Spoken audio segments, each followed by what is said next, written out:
Hello there, I'm Lloyd Evans. Welcome to the attic. It's time for another voicemail. Today's voicemail is from an anonymous caller. Let's listen to what they have to say. Hi, Lloyd. I just wanted to let you know that I am not a Jehovah's Witness, nor was I ever. I found your site about a year and a half ago, looking for some ways to help my husband who's found the Jehovah's Witness religion and decided to study it. His family have been devout Jehovah's Witnesses since 1985. This, even though he's always believed it, it's never really been an issue in our life because he never had any kind of desire, and I knew I was basically safe from him studying it because he was a smoker and he was a heavy drinker. So I knew, wow, he's never going to stop any of that to start studying. So I know I'm safe. Um, well, 2020 my husband, or 2019, my husband stopped smoking. And in 2020, he stopped drinking. So now he has every reason to start studying this religion. Plus, we have had some issues in our marriage as of late since coronavirus, spanning from years of his alcoholism and um, I guess his inability to change the way his thoughts flow from that because of an addictive personality.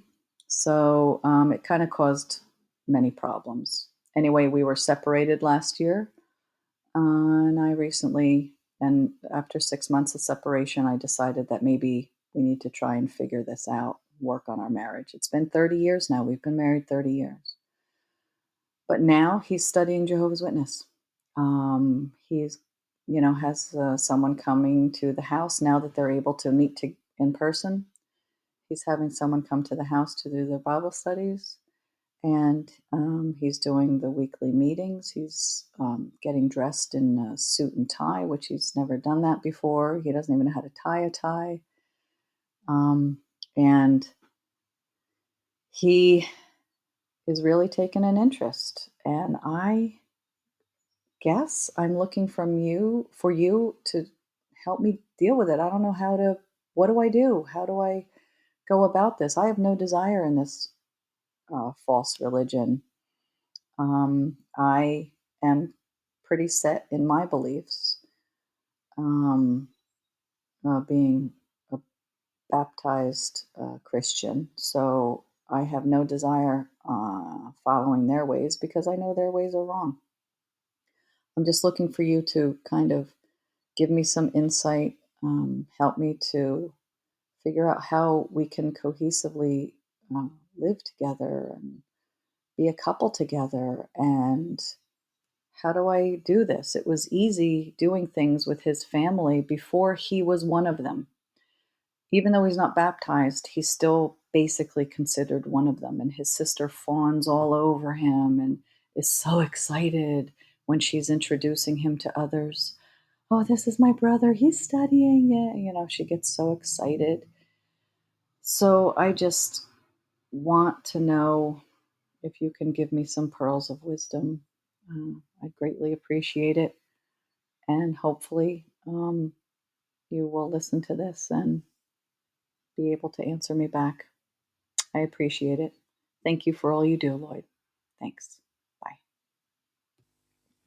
Wow, what a message. I really feel for your situation. It's a really difficult situation. Relationships are complicated, aren't they? You'd think it would be simple to bring two grown adults together and make them live together for 10, 20, 30 years without there being any complications or any issues. But of course, we know that's not quite how it works. And navigating the issues that you have identified can be a minefield. And ultimately, only you can make the call as to what you do to resolve this situation. I can make a few observations, but obviously I'm not a mental health professional. I always advise people who are going through difficult life situations to seek out the help of a mental health professional. I've also had my own problems, as many know, with my own relationships. So I don't feel particularly well qualified, to be honest, to be dishing out pearls of wisdom. I can only make some observations and share a few resources and hope that it will be of some help to you, because you've reached out to me. I again genuinely feel for your situation, and if there's anything I can do to help, even if it's just share one or two things that have helped me, then I'm going to do that. So it sounds like your marriage. Well, first of all, I think it's very important to compartmentalize the problems here. So you have the problem of your husband beginning or being well along in the conversion process to Jehovah's Witness, despite not taking the beliefs or the religion seriously in the past. You have that problem, and you have the question of, do you want to spend the rest of your life with this man? And bearing in mind the fact that I think it's important that you approach that second question from the point of view of, would I be willing to spend the rest of my life with this man if, as appears likely, he will be spending the rest of his life as a Jehovah's Witness? I think that's the question you need to confront, and it's really a separate issue to him becoming a Jehovah's Witness, because that's his journey to go on. You can't control that in any way, really. I think that husbands and wives are in a unique position in many ways to help in the deconversion process, because they have a unique relationship whereby it's in the interests of the believing spouse to try to convert the unbelieving spouse, and that generates opportunities to have frank conversations. So you can't write off the possibility that you can, bring him to the light, that you can show him that he's being lied to. But we all know that that's not how it works in many, many cases. And I think that you should plan for him being a Jehovah's Witness from this point, because he's well along in that direction. Ultimately, as far as I'm concerned, it all boils down to, how much do you love this man? Because there's the scripture that says, love covers over a multitude of sins. I forget which verse it is. But I think that